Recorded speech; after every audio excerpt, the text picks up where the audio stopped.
ibarat seperti al-akala, makanan. Karena memang kebanyakan negeri-negeri Islam itu tumbuh di dalamnya berbagai macam kenikmatan-kenikmatan yang Allah keluarkan dari buminya, yang itu tidak ada di buminya orang-orang atau di negeri-negeri kafir. Kita melihat di negeri kita, masalah subuh, tumbuh subur, berbagai macam minyak itu ada, minyak ini, minyak bumi, minyak kelapa sawit, bahkan wajah-wajah bangsa Indonesia itu sudah banyak berminyak, sampai kemana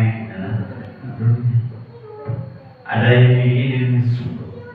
Kalau kita melihat siapa yang mengelola semuanya, apakah kaum muslimin? Tidak. Yang mengendalikan, yang membeli saham-saham itu mayoritas adalah bangsa-bangsa dari negeri-negeri kafir. Ada yang salah di situ. Termasuk di Jazirah Arabia, di negeri-negeri Arab, sumber sepertinya siapa yang menguasai? Apakah negeri itu sendiri? Juga tidak. Orang-orang kafir pun juga ikut andil dalam penguasaan, yakni minyak-minyak yang ada di Jazirah Arabia. Jemaah dimani orang kedua, faqala qailun, maka ada sahabat yang mengatakan, menanyakan kepada Nabi SAW, min qilatin nahnu yawma idin, apakah di saat itu kenapa kami kaum muslimin itu menjadi bahan pengeroyokan, menjadikan rebutan oleh orang-orang kafir? Apa karena kami itu masih sedikit jumlahnya? Maka Nabi menjelaskan, bal antum yawma idzin katsir. Bahkan di hari itu kalian itu jumlahnya banyak. Jumlah kalian itu jumlahnya banyak. Walakinnakum gusa'un, akan tetapi jumlah yang banyak itu seperti buih. Kabusa isail, yang mana buih yang dibawa pada banjir. Isail banjir atau hujan, ada buih atau sampah. Dia tidak punya pendirian, namanya buih, namanya sampah. Maka dia akan mengikuti kemana air itu akan mengalir. Itulah kondisi kaum muslimin ketika tidak ada ilmu, ketika jauh dari Al-Quran dan Sunnah Nabi SAW, ketika kebodohan itu menimpa kepada kaum muslimin, menyebabkan hina, walaupun dia ditinggal di sebuah negeri yang banyak kenikmatan, banyak nikmat dari Allah Subhanahu wa Ta'ala, akan tetapi dihinakan oleh Allah Subhanahu wa Ta'ala. Kemudian wala yanza'anna Allah, bahkan bukan hanya ini saja dampaknya, Allah mencabut sungguh dengan kalimat takkid atau taukid yang double, la, yaitu lam taukid, nunnya juga nun taukid.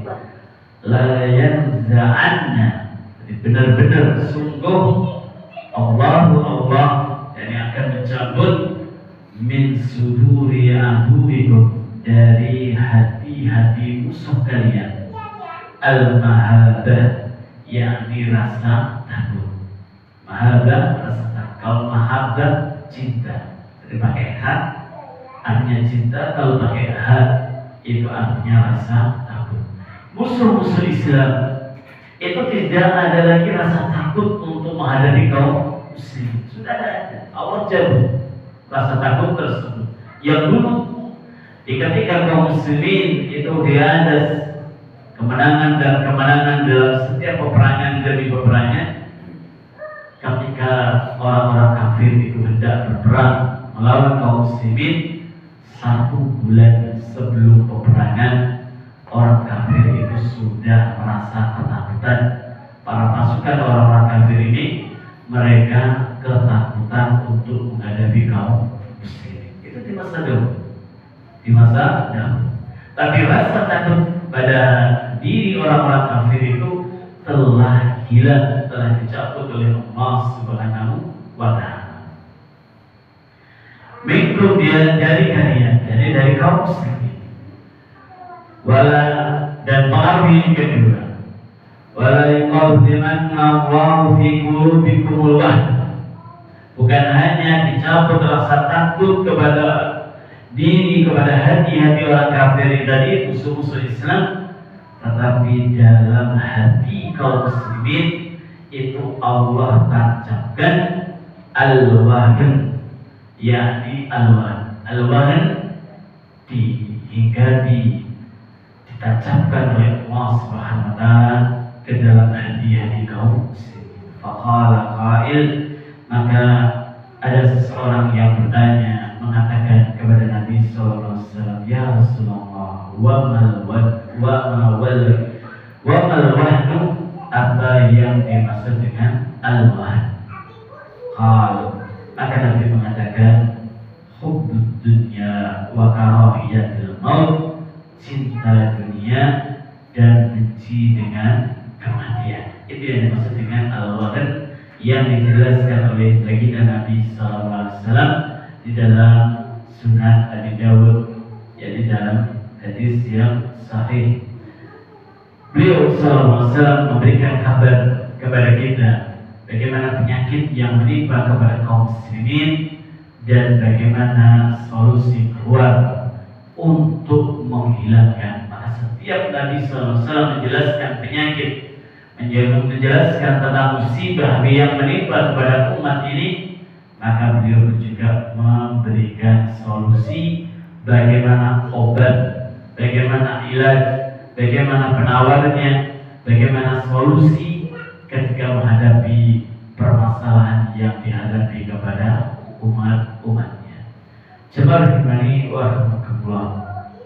Sebagaimana tadi di awal kita sebutkan, tidak ada manusia yang gak cinta dunia ketika dia masih fitrah manusia itu ada pada dirinya. Semuanya suka dengan dunia, tidak ada yang tidak suka.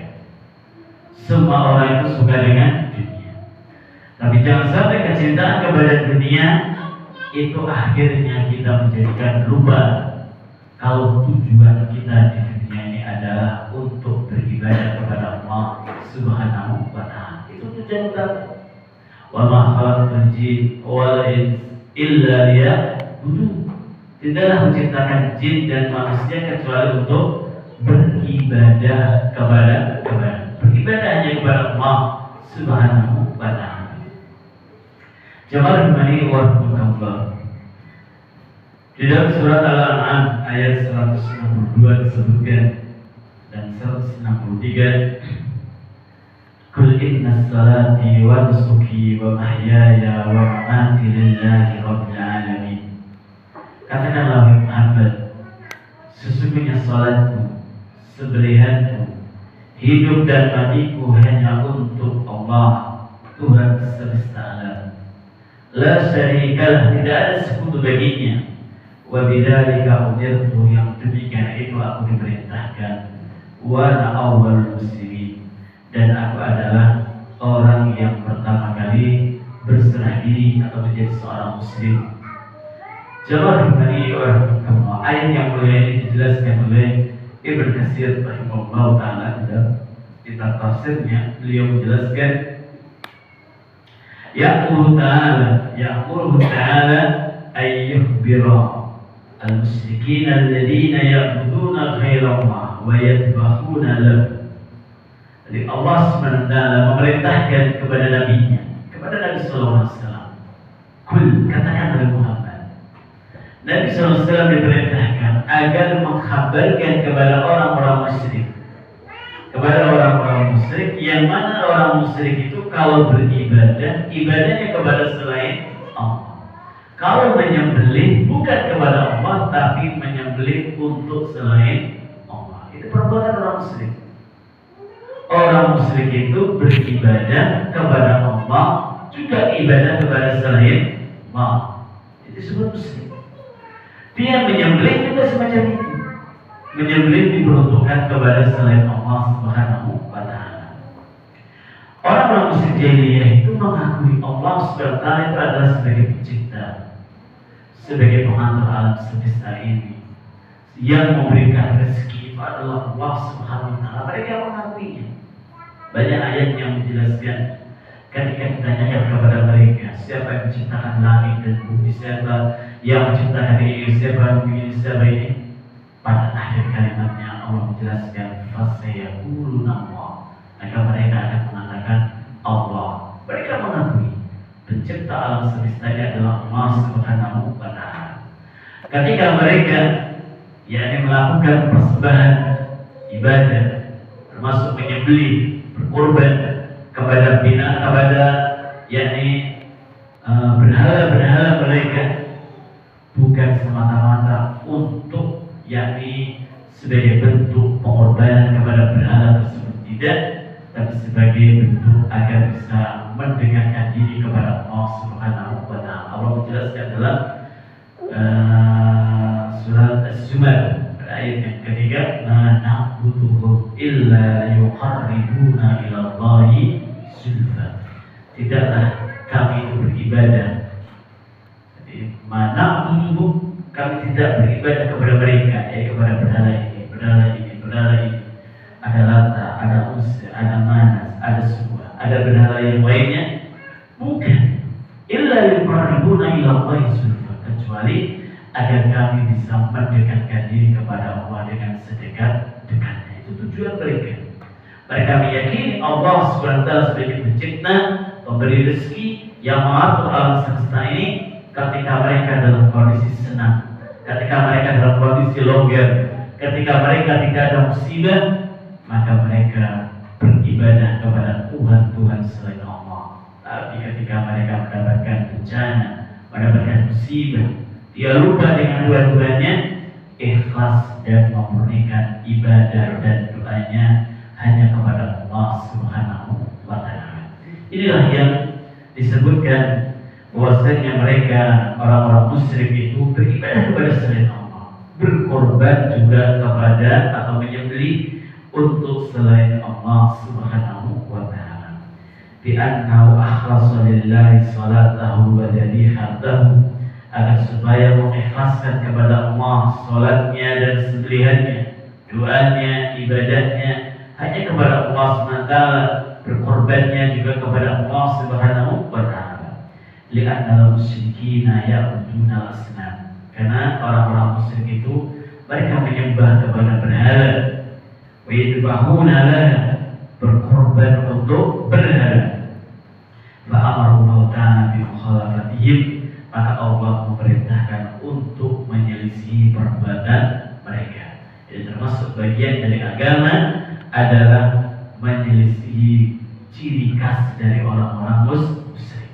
Ciri khas dari orang-orang kafir, orang muslim tidak boleh meniru, mencontoh, meneladani apa yang dilakukan oleh mereka orang-orang kafir, orang-orang musyrik.